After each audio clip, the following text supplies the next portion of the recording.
Ini bukan sekadar kasus kejahatan perbankan biasa. Tahun 2025 Indonesia diguncang oleh dua peristiwa yang saling berkaitan, pembobolan rekening dorman senilai 204 miliar rupiah dan penculikan Kepala Cabang Pembantu BRI Cempaka Putih MIP 37 tahun. Kedua kasus ini ternyata melibatkan orang-orang dalam bank sendiri dan membuka borok sistem keamanan finansial nasional. Bagaimana rekening tidur bisa dibobol? Siapa dalang dibalik penculikan pejabat bank? Sebelum kita masuk ke kronologi, mari pahami dulu apa itu rekening dorman. Rekening dorman adalah akun bank yang tidak aktif selama periode waktu tertentu, biasanya 6 bulan hingga setahun. Biasanya bank membatasi transaksi di rekening ini, tapi saldonya tetap ada. Dan disinilah masalahnya, saldo besar di rekening tidur itu bisa jadi target empuk kalau ada orang dalam yang bisa mengakses sistem core banking. Sindikat kriminal memanfaatkan celah itu dan kali ini mereka bermain dengan nominal ratusan miliar rupiah. Pada 25 September 2025, Bareskrim Polri mengumumkan pengungkapan besar.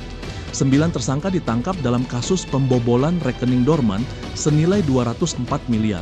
Tapi beberapa hari setelah itu muncul fakta mengejutkan. 2 dari pelaku ternyata juga terlibat dalam penculikan Kepala KCP BRI Cempaka Putih MIP yang ditemukan tewas di daerah Karawang. Kedua pelaku itu adalah C alias K dan DH. Mereka bukan hanya merancang pembobolan rekening, tapi juga menculik pejabat bank agar menyetujui proses blokir dan pemindahan dana. Kasus ini bukan kebetulan. Penculikan digunakan sebagai alat tekanan agar sistem keamanan bank bisa dibuka dari dalam. Polisi menyebut sindikat ini beranggotakan gabungan dari orang dalam bank dan pihak luar.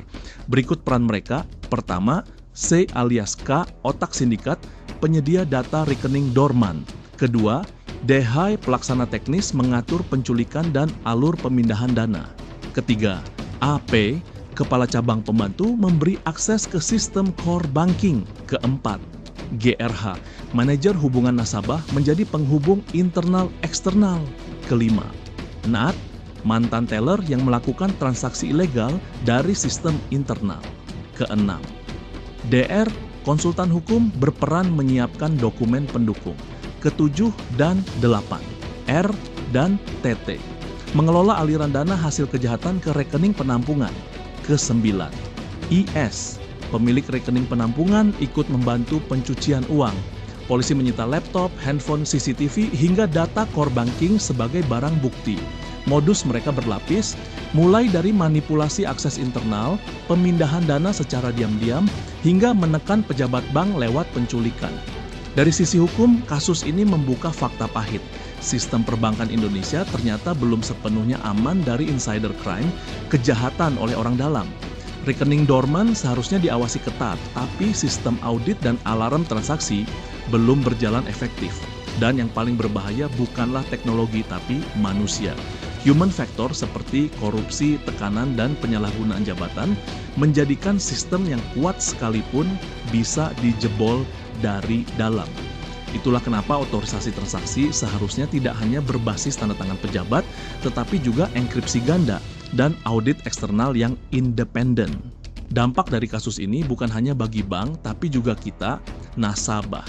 Karena kalau rekening dorman milik nasabah besar saja bisa dibobol, bagaimana dengan rekening kecil yang jarang dipantau? Pastikan rekeningmu aktif dan terlindungi. 1. Aktifkan notifikasi transaksi. 2. Tutup rekening yang tidak dipakai. 3. Jangan bagikan data pribadi atau akses login bank. 4. Laporkan aktivitas mencurigakan ke bank atau OJK secepatnya. Kasus pembobolan rekening dorman dan penculikan pejabat bank ini adalah peringatan keras bahwa sistem keuangan modern tidak hanya harus canggih, tapi juga manusiawi dan berintegritas. Apakah kasus ini akan jadi pelajaran atau hanya satu dari sekian skandal perbankan yang terlupakan?